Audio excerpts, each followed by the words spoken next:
Saptadhatu. In the corresponding video of Saptadhatu in the first series of Nirvana Shatkam, the introduction of each dhatu or tissue with their predominant elements was discussed. To watch the related videos, please check out the links in the description box. In this video, the type and flow of energy through the 7 tissues is focused upon.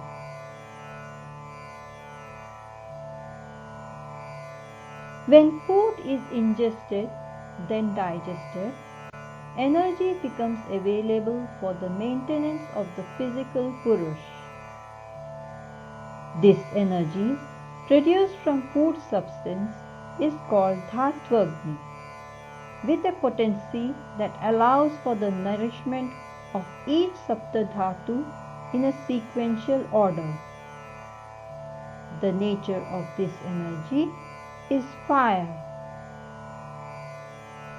If there is any blockage in the passage of Dhattvagni from one tissue to another, the health is affected adversely and fatigue occurs.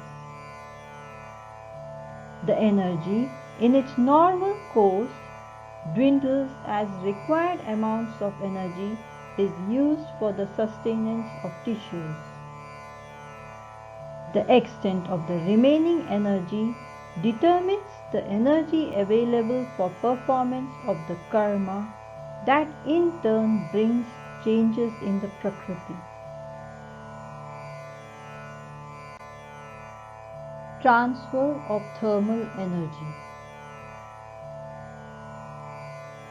Food, the source of which is Prakriti, is eaten by the Purush.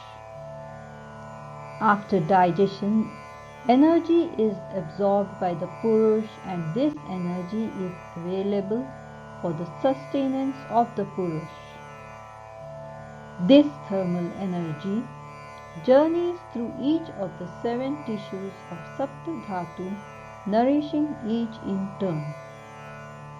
Generally, it takes around 5 days for each tissue's nourishment to occur, making it to a total of 35 days. The cycle allows the energy to return to Prakriti eventually.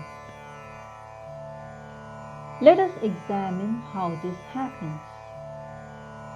The energy produced from the digestion of the food has a potency called Dhattvagni, which nourishes the first Saptadhatu of Rasa plasma. The surplus energy, called Rasa Dhattvagni, transfers and helps nourish the second Saptadhatu of Rakta, blood. The energy now called Rakta Dhattvagni helps to nourish the third Saptadhatu of Mamsa, the muscular tissue. The energy now called Mamsa Dhattvagni moves on to nourish the fourth Saptadhatu of Meda, that is fat tissue.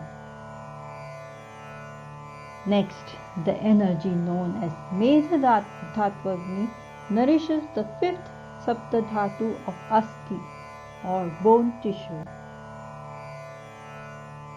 The energy known as Asti Dhattvagni nourishes the sixth Saptadhatu of Majja, bone marrow tissue.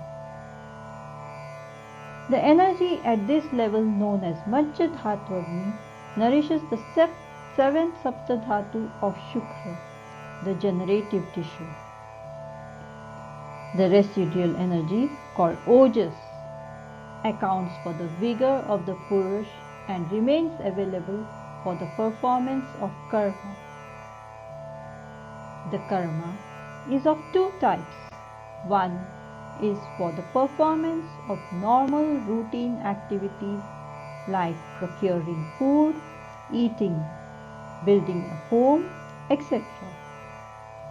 This karma is known as Laukik, for the sustenance of the Purush. The other is performance of outstanding activities like learning, imbibing knowledge, meditating, etc. This karma is known as alaukik, is for blissful enjoyment of the Purush.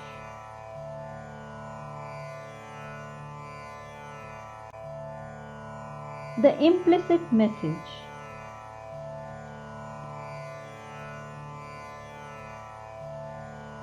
When and if the energy gets stuck in any of the tissue at any point of time, then it is detrimental to the functioning of the Purush as a whole. Hence, Sri Adi Shankaracharya professes not to identify and limit the self to any single Saptadhatu like the blindfolded men, but to see the whole working of the system. He encourages to perform alaukik karma, which enables attainment of the blissful state of Shivoham, the true ultimate goal of the Purush.